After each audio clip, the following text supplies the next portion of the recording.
Muy buenas a todos y bienvenidos a un nuevo episodio de The Hustle Podcast en el que revisamos el traspaso de Kyrie Irving.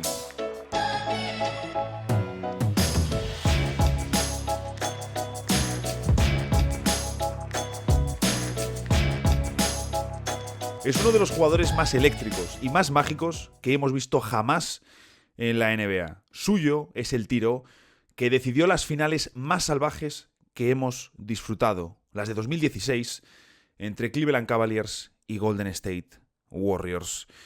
Y es que en ese momento, cuando se alzó como campeón en Cleveland junto a LeBron James, lo cierto es que contaba con un palmarés inaudito para su edad. Pero luego, por diferentes razones, lesiones incluidas, es cierto que no hemos disfrutado de su prime como pensábamos que íbamos a hacerlo. De hecho, le hemos visto en playoffs mucho menos de lo que pensábamos que le íbamos a ver, de lo que deberíamos haberle visto. Pero, sin duda, se trata de uno de los jugadores más especiales, más diferenciales y, ojo, más estéticos de toda la NBA. Cleveland, Boston, Brooklyn y Dallas han sido las ciudades que han disfrutado de su juego, pero lo cierto es que con él hablamos de un jugador que ha hecho disfrutar a millones y que lo sigue haciendo.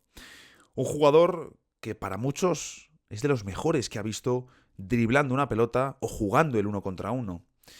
Pero que, como digo, por diferentes razones no hemos podido terminar de ver en su máximo esplendor. Y aún así, todo lo que nos ha enseñado, casi todo lo que nos ha enseñado en una cancha de baloncesto, ha sido verdaderamente fascinante. Lo que mucha gente no sabe es que Kyrie Irving, el protagonista de hoy, elegido por los Cavaliers en el draft, con la primera elección del 2011, llegó precisamente a Cleveland con un pick, con una elección que era de otra franquicia.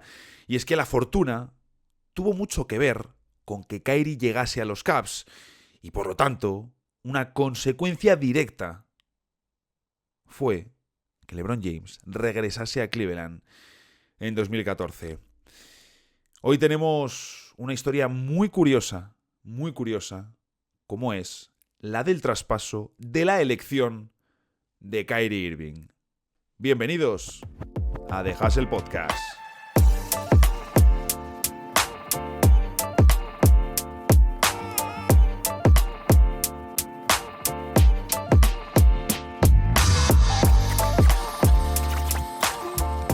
Seguro que alguno, al ver el título del episodio y ver el traspaso de Kyrie Irving, ha pensado, con razón, en ese movimiento entre Boston y Cleveland que llevó a Kyrie Irving a los Celtics y que terminó con un grupo de jugadores, entre ellos a Isaiah Thomas, vistiendo la camiseta de los Cavaliers y ayudando durante unos pocos meses a LeBron James. Pero no es el tema que va a tratar hoy nuestro episodio, aunque sin duda ese otro traspaso de Kyrie Irving, el más conocido, es también un buen momento para revisar lo que sucedió en la historia de la NBA.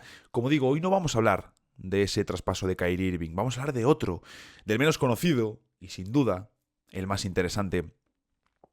Y para ello quiero empezar viajando a dos fechas que tienen unos meses de diferencia, pero que son muy importantes en la historia reciente de la NBA, de hecho, en la historia general de la NBA. La primera de ellas, el 9 de julio de 2010. Aquel día fue cuando, en un programa emitido por ESPN, LeBron James anunciaba que se marchaba de Cleveland para firmar con Miami. Un evento conocido como The Decision, que luego ha sido criticado incluso por el propio LeBron, por la forma, no tanto la decisión que tomó de marcharse a Miami, sino la forma en la que ejecutó su comunicación. Por supuesto, eso sí que fue un antes y un después en la NBA. 13 millones de espectadores vieron aquel programa en directo para saber dónde iba a jugar LeBron James. Esa famosa frase de llevarse sus talentos hacia South Beach. 9 de julio de 2010. Perfecto. Viajamos a 10 meses después. Un salto a la siguiente temporada, en concreto al día 18 de mayo de 2011. Ese día comenzaban las finales de Conferencia Oeste entre Dallas Mavericks y Oklahoma City Thunder, pero no solo eso, sino que antes de ese partido íbamos a tener la lotería del draft, un evento muy importante y en el que los equipos que no se han metido en playoffs, por supuesto, tienen depositadas muchas de sus esperanzas para la nueva temporada, sobre todo de cómo van a encarar la offseason y muchas veces, que es incluso más importante, ilusionar a sus fans, engancharles de nuevo y que quieran disfrutar con la franquicia. ¿Por qué no? Con una nueva elección joven que traiga savia nueva al equipo. En este caso, minutos antes de comenzar ese primer partido entre Dallas y Oklahoma, que de hecho fue una serie en la que terminó ganando Dallas, metiéndose en las finales de la NBA y enfrentándose al equipo al que se había marchado LeBron James las finales de 2011, que ganó Dallas a Miami, en las que son sin duda las peores finales de la carrera de LeBron James y las únicas en las que de verdad el equipo de LeBron ha pecheado, ha estado realmente por debajo de lo que se esperaba, pero esto también da para otro episodio. Como digo, minutos antes de comenzar este partido tenemos a Adam Silver en escena para revelar el final de la lotería con los representantes de Utah, Minnesota y Cleveland. Lo que fue sorprendente fue que Cleveland ganó la lotería, pero no lo hizo con su propio pick. De hecho, lo hizo con el de Los Ángeles Clippers. Es llamativo porque a la gente no le hubiese sorprendido que Cleveland ganase la lotería. Desde luego no era la opción que más probabilidades tenía, pero los Cavs, con su propio pick, porque lógicamente después del primer año sin LeBron James habían sido uno de los peores equipos de la liga, aparecían como el cuarto equipo que más opciones tenía de llevarse el número 1 del draft. Sin embargo, no se lo llevaron con esa elección. Mantuvieron ese puesto, el número 4 del draft, con su propia elección. Y de paso, se llevaron el número 1 del draft con la elección que venía de Los Ángeles Clippers. Un escenario que tenía un 2,8% de probabilidades de salir. El pick de los Clippers estaba proyectado a la 8ª elección, pero aún así, el equipo de Cleveland pues tuvo muchísima suerte y vio cómo unos meses después de haber sufrido el durísimo golpe de perder a LeBron James, iban a llegar al draft de 2011 con la papeleta para elegir a Kyrie Irving y aún así, además, la elección número 4. Claro, la pregunta es, llegados a este punto, ¿por qué narices el pick de los Clippers estaba en posesión de los Cleveland Cavaliers? Y para eso tenemos que retroceder unos meses más atrás, a febrero de ese mismo año, febrero de 2011, cuando el 24 de ese mes los Clippers enviaron su primera ronda de 2011 desprotegida junto al elevado salario de Baron Davis a cambio de Mo Williams y de Jamario Moon. Jamario Moon, un jugador perfectamente prescindible, y Mo Williams, que es cierto que era un jugador que venía en la temporada anterior de ser All-Star en Cleveland, de nuevo con LeBron James. La pregunta aquí es, ¿por qué hicieron el traspaso Los Ángeles Clippers? ¿Por qué? Y sobre todo, tratar de entender el contexto. Aquí cuando vemos estos episodios en los que revisamos traspasos anteriores, es muy importante comprender el contexto de cada escenario. Y en este caso, si nos remontamos al año 2011, Los Ángeles Clippers eran vistos como una franquicia maldita, tanto por diferentes momentos de su historia, recolocaciones, récords muy complicados, situaciones muy malas de cara a playoffs, no habían pisado jamás unas finales de conferencia. No es que se hablase ni siquiera del hermano pobre de LA, de Los Ángeles, que por supuesto, sino que se hablaba, como digo, de una franquicia maldita en la historia de la NBA. Pues bien, como digo, es que no aparecían ni en los mapas de la liga. Pues bien, en 2009, en el draft, eligieron a Blake Griffin, un jugador con el que confiaban en romper esa mala suerte. Pero claro, llega, se lesiona en pretemporada y no puede debutar.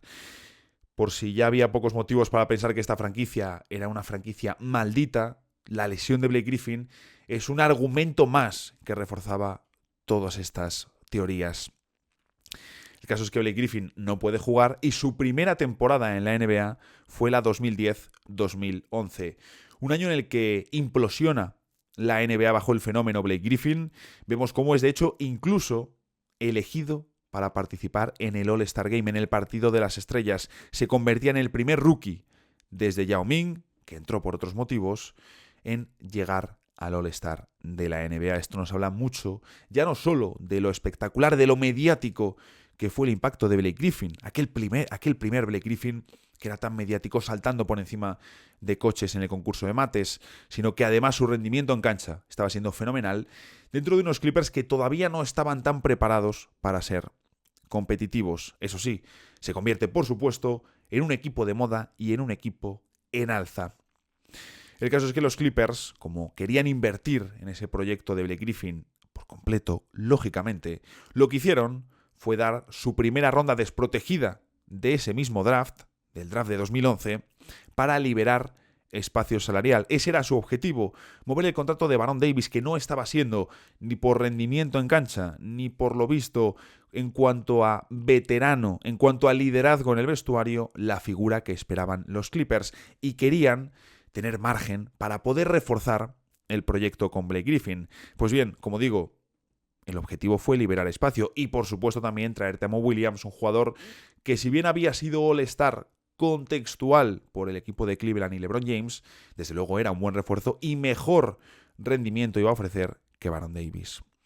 Como digo, ¿qué hicieron los Clippers con ese espacio salarial? Porque fue el principal motivo de mover tu primera ronda de forma desprotegida. Pues firmaron a Caron Butler y a Chauncey Billups, muy buenos jugadores, pero que llegaban veteranos. Es cierto que Butler sí que venía de ser campeón con Dallas Mavericks, Chauncey Billups venía ya un poquito más pasadete, pero lo cierto es que ambos aportaron, sobre todo en su primera temporada y media en Los Ángeles Clippers. No duraron mucho tampoco a largo plazo en la franquicia, pero sí que es cierto que ayudaron. Podemos decir, hombre, fueron buenos refuerzos, pero desde luego no tan interesantes quizás como para desprenderte de tu primera ronda. Por supuesto, lo que no ibas a conseguir siendo los Clippers era llevarte a los mejores agentes libres del mercado, cuando esa misma temporada, a inicios de curso, seguía siendo la franquicia maldita de la NBA. Habías cambiado cosas, habías cambiado la percepción de la gente. Es cierto, se iba corrigiendo, se conseguía con Blake Griffin en el centro que los Clippers se viesen de otra manera, pero unos pocos meses no iban a cambiar la imagen de tantos y tantos años. Por lo tanto, lo que no iban a conseguir los Clippers era generar espacio salarial y hacerse con los mejores peces del mercado. Claro, sí eran más atractivos, pero todavía eran vistos como un equipo perdedor. De hecho, si no hacían más refuerzos, más movimientos, no era ni siquiera una garantía de playoffs para la siguiente temporada. Ahí la pregunta, por supuesto, es ¿cómo narices enviaron la primera ronda de ese mismo draft cuando ellos eran un equipo de lotería? ¿Cómo narices la enviaron desprotegida, sin un mínimo de protección para evitar precisamente lo que sucedió después? Porque claro, lo ves ahora y no tiene sentido. ¿Cómo narices estás en lotería y envías tu primera ronda sin protección a otro equipo?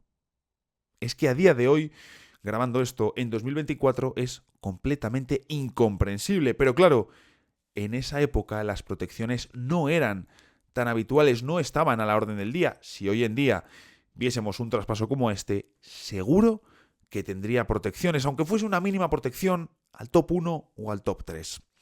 Pero, como digo, en esa época las protecciones no eran habituales. Fijaros incluso que en ese momento no se vio como un mal traspaso. De hecho, algunos dijeron que era un mal movimiento para Cleveland desprenderse de Mo Williams para comerse a Baron Davis y que una primera ronda no era tan incentivo. Por supuesto, estos comentarios realizados en febrero, antes de la lotería del draft. Pero claro, si miramos la perspectiva de Cleveland, es cierto que Mo Williams sin LeBron no tenía ningún sentido en los Cavs y además iba a entrar en juego el nuevo CBA, el nuevo acuerdo entre la NBA y la Asociación de Jugadores, que iba a incluir este CBA, que iba a entrar en juego en la siguiente temporada, pues la posibilidad de amnistiar un contrato. ¿Y qué hizo Cleveland? Amnistiar el contrato de Baron Davis en diciembre de 2011. Recordemos que la temporada 2011-2012 empezó más tarde, hubo lockout y empezó en diciembre, por lo tanto, Baron Davis fue amnistiado por los Cleveland Cavaliers y no jugó en la siguiente temporada, con un impacto reducido en los libros de salario de los Cavaliers, algo que los Clippers podrían haber hecho, pero nunca sabremos si el ejecutivo de Cleveland sabía algo antes o desde luego el ejecutivo de los Clippers no tenía ni idea. Sí que hay rumores de que en Cleveland ya sabían que en el nuevo CBA se iba a incluir esto, pero me parece un terreno un poco peligroso y estamos hablando de bastantes rumores. Podemos partir desde el punto de que nadie lo sabía y que el contexto favoreció a los Cleveland Cavaliers, porque los Clippers podrían no haber malgastado esa primera ronda y haber amnistiado ellos mismos el contrato de Baron Davis. El ejecutivo en cuestión de Los Ángeles Clippers era Neil Olshey, que hace ese traspaso de Baron Davis y la primera ronda en su segundo año con Los Ángeles Clippers. Era su primera experiencia como general manager. Tan solo duró una temporada más en los Clippers porque rompió él mismo las negociaciones de extensión de contrato. Parecía que iba a continuar, pero finalmente no fue así. Y debo decir que en ese momento, incluso pese al traspaso de Kyrie Irving, Olshey tenía muy buena reputación y los Clippers querían seguir contando con él, porque consiguió, como vamos a comentar ahora también, el traspaso de Chris Paul unos meses más tarde, y la mejor temporada hasta entonces de la franquicia había sido con él como ejecutivo. Sin embargo, se marchó a Portland y allí se mantuvo desde 2012 hasta 2022, una década en los Blazers en la que ha sido el ejecutivo principal de los años de Damian Lillard. Y creo que con eso está todo dicho respecto a este ejecutivo. Lo que Olshey explicó respecto al traspaso de la elección de Kyrie Irving es que Cleveland no habría hecho el movimiento si la elección hubiese llevado protecciones. Claro, estos comentarios los hizo después de saber que esa elección iba a ser el número 1 del draft. Es decir, Olshey lo que hizo fue un control de daños de manual. Lo que dicen en diferentes medios de Cleveland, cuando he estado consultando publicaciones de la época, es que señalan que Olshey no confiaba en el draft de aquel año. Y es que incluso si uno lo piensa, con el pick 8, es decir, el que tenían proyectado los Clippers, si en un escenario normal se hubiese producido y ellos hubiesen conservado su elección, es que podrían haber elegido a Kemba Walker o a Klay Thompson, dos jugadores que encajaban con el proyecto. Sería muy fácil decir que podrían haber elegido a Kawhi Leonard, pero lo cierto es que Kawhi sí que estaba proyectado un poquito más abajo, hacia mediados de la primera ronda, y su aparición, ya no solo como All-Star, sino como un jugador de calibre MVP de las finales, sí que fue más sorprendente. Pero los Clippers podrían haber conservado la elección y, sin pensar en un Kyrie Irving, haber ido, como digo, a por un Kemba Walker o a por un Klay Thompson. La pregunta es, por supuesto, ¿qué impacto tuvo este movimiento en los Cavaliers después del draft? Es decir, el draft de 2011 y lo que supuso para los Cleveland Cavaliers. Con el número 1, y pese a que tan solo había disputado 14 partidos por lesión esa temporada en la liga universitaria, los Cavaliers eligieron a Kyrie Irving. Y por si fuese poco, redondearon la apuesta con la cuarta selección del draft. Un jugador que fue muy valioso, importante también, en el título de 2016 y los años de finales contra Golden State Warriors, como fue Tristan Thompson. Por supuesto, el impacto fue enorme, completamente diferencial, al recibir a la nueva estrella del proyecto. Y es que la presencia de Kyrie Irving, que demostró un gran entendimiento con LeBron James ya desde las primeras participaciones de Kyrie en los All-Stars de la NBA, vimos química, entendimiento con LeBron James y, por supuesto, la presencia de Kyrie como una de las grandes estrellas jóvenes de la liga favoreció que después LeBron, cuando decidió abandonar Miami en 2014, regresase a Cleveland Cavaliers. Sí, es cierto que él quería ayudar a la franquicia a conseguir ese ansiado campeonato, ese título que no pudo liderar en su primera época en la franquicia. Pero claro, ¿hubiese regresado LeBron James si no hubiese estado Kyrie Irving en el equipo? Es una pregunta hipotética para la que nunca tendremos respuesta, pero desde luego lo más probable es que no lo hubiese hecho. Por si fuese poco, como digo, amnistiaron el contrato de Baron Davis, así que realmente lo que hicieron los Cleveland Cavaliers fue cambiar a un Mo Williams, que ya no tenía sentido en la franquicia sin LeBron, para hacerse con Kyrie Irving. El impacto en los Clippers pues hubiese sido completamente mayúsculo y hubiese cambiado por completo el proyecto de Lob City tal y como lo hubiésemos conocido. Es cierto que unos meses después, de hecho en diciembre de 2011, antes de comenzar la temporada, los Clippers, con Neil Olshey al frente, ejecutaron el traspaso de Chris Paul el día 14 de diciembre. Precisamente, fijaros qué curioso, el mismo día que los Cavaliers amnistiaron el contrato de Baron Davis.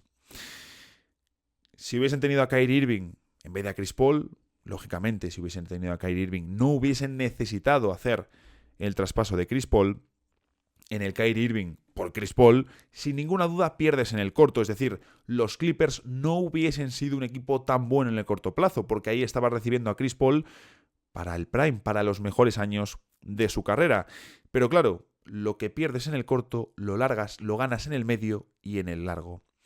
Porque en el traspaso de Chris Paul soltaste, por ejemplo, a Eric Gordon, que en su momento era también una de las estrellas jóvenes de la liga en ciernes, un jugador al que las lesiones limitaron muchísimo. Al Farouk Aminu, que era un especialista defensivo interesante, y jugadores incluso como Chris Kaman, además de la primera ronda de 2012, que los Hornets utilizaron en Austin Rivers. Es decir, hubieses conservado todos esos activos para rodear a Kyrie Irving y a Blake Griffin como la dupla estelar de Lob City, junto a también de Andre Jordan, que ya andaba por allí.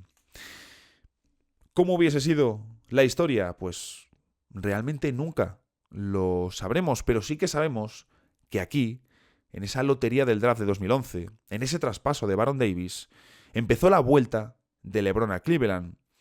Él en ese momento estaba centrado en conseguir su primer título con Miami. De hecho, como os decía, justo cuando se produce la lotería es cuando va a empezar las finales de conferencia de la NBA, y cuando se produce el draft de la NBA, LeBron James está pasando los meses más complicados de su carrera en la NBA después de haber perdido las finales con Miami ante Dallas.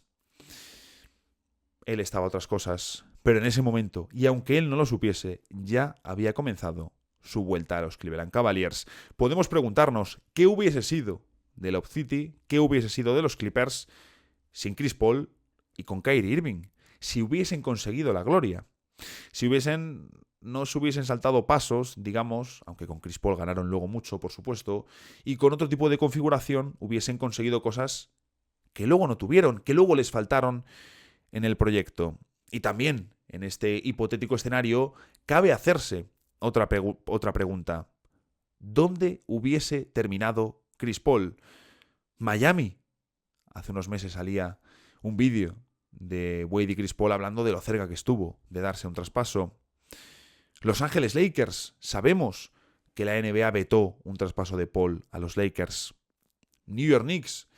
Incluso hubiese costado imaginar a Paul durante muchos más años en los Hornets, pero desde luego novias no le hubiesen faltado. Y por supuesto, un impacto directo en los futuros traspasos de elecciones del draft, en las protecciones de las rondas más altas. Como os digo, rara vez veréis un traspaso similar a este, en el que una primera ronda que puede ser muy alta no lleve protección. Y es curioso cómo menos de un año después de que LeBron se marchase de Cleveland, en la siguiente lotería del draft, apenas 10 meses después, empezó a dibujarse su vuelta a Cleveland. Una mala decisión, una costumbre que no existía, la de incluir protecciones, y por supuesto, la fortuna hicieron todo esto. Podemos criticar a Neil Olshey, y tenemos motivos para hacerlo, sobre todo de su etapa en Portland, pero si haces la lotería del draft 2011, si la ejecutas 100 veces, en muy pocos escenarios, en muy poquitos, pasaría lo que sucedió en la vida real. Claro que ahí también está el trabajo de los ejecutivos de franquicias, adelantarse a posibles malos escenarios de futuro. No solo pensar en el corto, pensar también en el medio y en el largo. Y es que ese 2,8% hizo que los Clippers no juntasen a Blake Griffin y a Kyrie Irving. Es que ese 2,8% hizo que los Cavaliers pudiesen recuperar a LeBron James 3 años después. Ese 2,8% del draft 2011 es historia de la NBA. Hasta aquí llega esta historia temporal sobre un traspaso tan curioso como es el de la elección de Kyrie Irving. A seguir disfrutando de la NBA y nosotros nos vemos el jueves en el próximo episodio de The Hustle Podcast.